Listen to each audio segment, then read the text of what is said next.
हाल्या हो कि गाइस झिक्यो हो मैले बुझ्नु सकेन होइन। इफ त्यहाँ ट्याङ्कीमा बचेको डिजल चाहिँ यसको हाल्या छ भने पेट्रोलमा नि त्यही सेम भयो भने के हुन्छ होइन। ट्याङ्कीमा हाल्नेको साटो ट्याङ्कीबाट निस्क्यो भने के हुन्छ गाइस। त्यस्तै हो यार, स्टार्टै भएन फेरि। ल के भएको फेरि, घरि स्टार्टै हुँदैन यार, के भयो।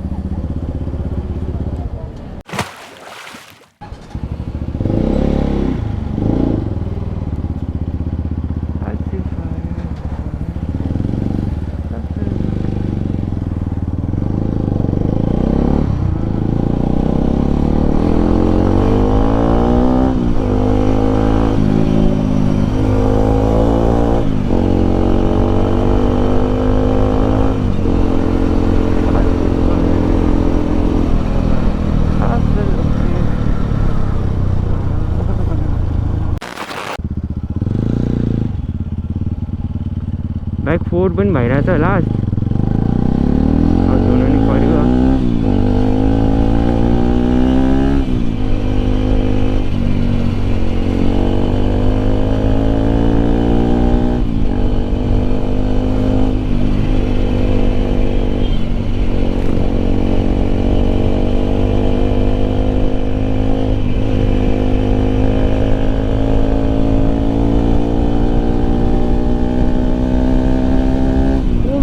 जोडिरहेको छु क्या मैले, आई डोन्ट नो किन। अब यतिको साउन्डमा मेरो यो नयाँ माइकले मेरो भोइस चाहिँ कतिको क्याप्चर गरेछ मलाई थाहा छैन, तर यार इट्स टु लाउड के, टु लाउड यार म्याम फुली। यसको बेस चाहिँ अलिक धेरै आयो जस्तो लाग्यो क्या। बाहिर सुनेको छैन होला यति जति मैले सुनेको छु नि, किनकि अब एक्जस्ट भइदियो गयो त पछाडि हुन्छ होइन, साउन्ड ठ्याक्कै पछाडि गइहाल्छ। यसको त ढ्याङ्गा तल छ नि त नि ठ्याक्कै सिट मुनि, अनि त्यही भएर ठ्याक्कै माथि सुन्छ होला क्या।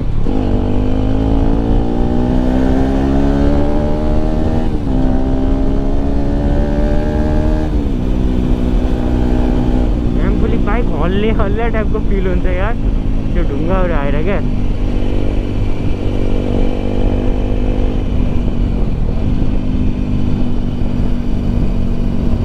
यहाँ सही ग्रिप दिइरहेको छ है अझ मेरो बाइकले, किन हुन्छ नि एक टाइपको दामी ग्रिप दिइरहेको छ क्या।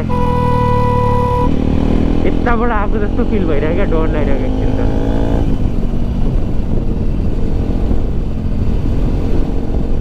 यो पानीमा त चिप्लिन्छ यार, एमआरएफको त भरै हुँदैन गाइस, कति बेला चिप्लिन्छ थाहा नै हुँदैन।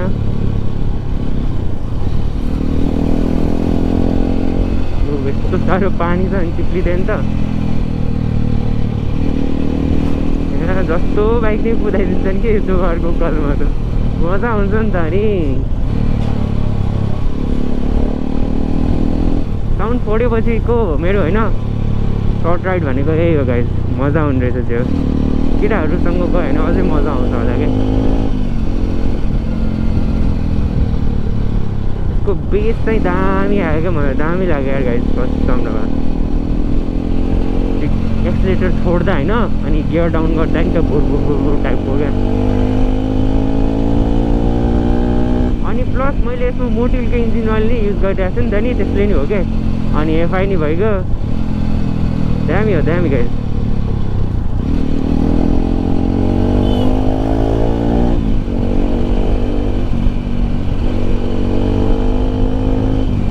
ए अङ्कलले हेऱ्यो ट्राफिक अङ्कल रहेछ नि, तर त्यस्तो लाउड सुने जस्तो लागेको छैन क्या मलाई।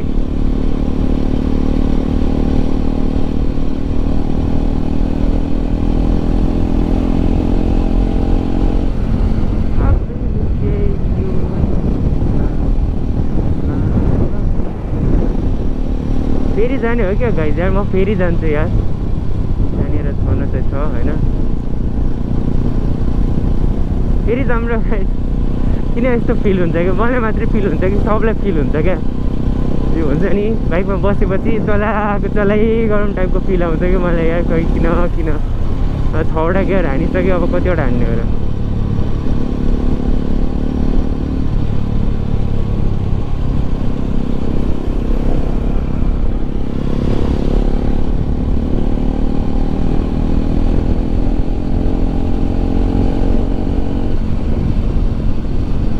यतातिर कहाँ सिट पनि बनाउँछ भन्ने सुनिरहेको थिएँ होइन, बनाउने भए पर म बनाएर जान्थेँ, तर मैले भेटेको छैन पसल चाहिँ कतातिर चाहिँ एक्ज्याक्ट भनेर।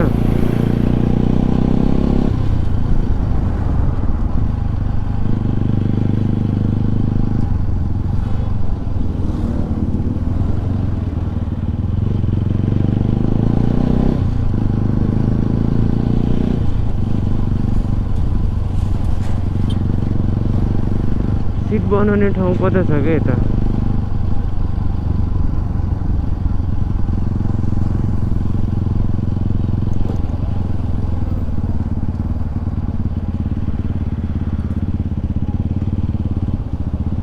अब कसले सोध्नु यता सोध्नुलाई होइन।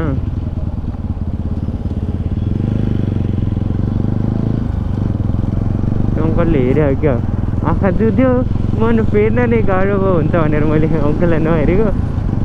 अङ्कल हेरिदिएको भए त फेरि हामी त हेरेको हेरे हुन्छ नि त नि। अङ्कल चाहिँ हेरि हुन्थ्यो, म त भागिदिन्थेँ। आमामा यो ट्याङ्कर रिस चलिरह्यो त।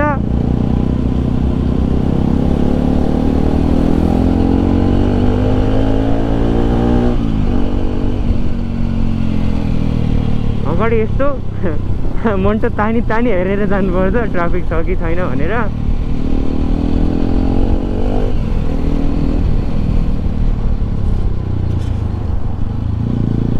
मेरो अगाडिको ब्रेक प्याड सकिनला जस्तो फिल भइरहेछ यार।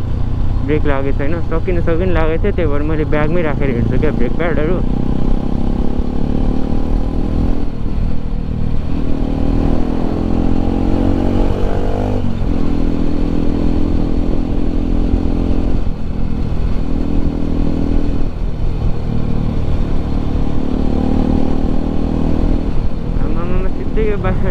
ट्रकको तल पुग्यो भने के हुन्छ फिल हुन्छ क्या।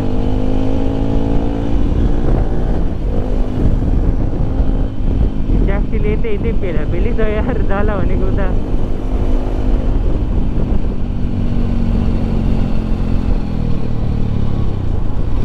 हिजो त म आएको थिएँ गाइस होइन, यतातिर ढक्क लगाएर पलङ्कीसम्म आइरहेको थिएँ, मजै थियो त्यो।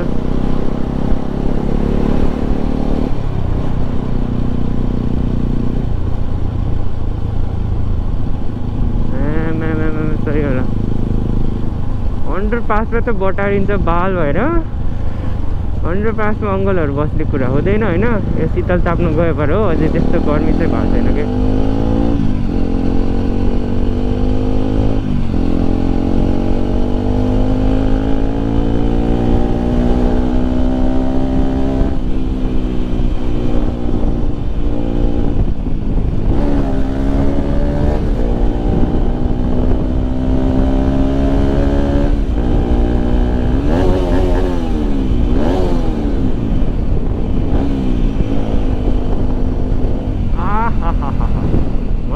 अभी गो भन्थ्यो त्यस्तै, तर त्यहाँ त सो लाउडै सुन्दैन।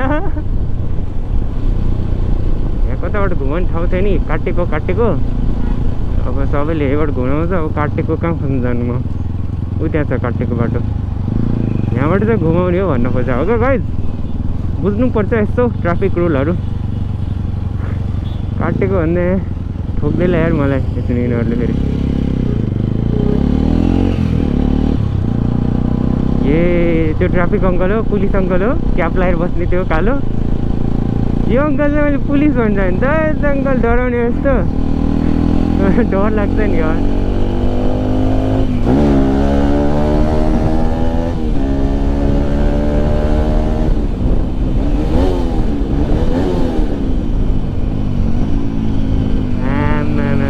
सही चिलाउने हो क्या।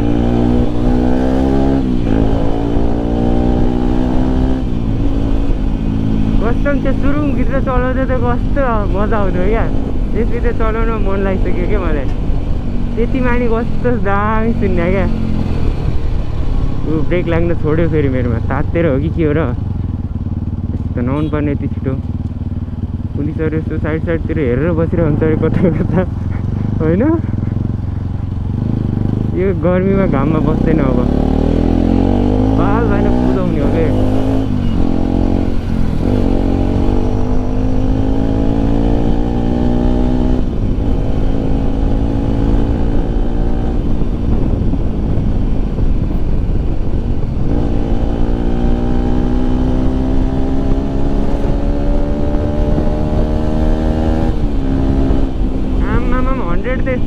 जान्छ कि 70-80 पहिला जान्छ नि त्यस्तै क्या।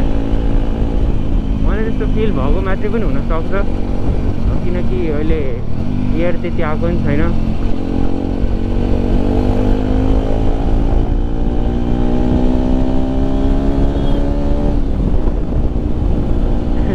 त्यो सेतो नम्बर प्लेट भएको ट्राफिकको बाइक थियो र सरकारी अफिसरको जस्तो लाग्थ्यो, गभर्मेन्ट अफिसरको जस्तो।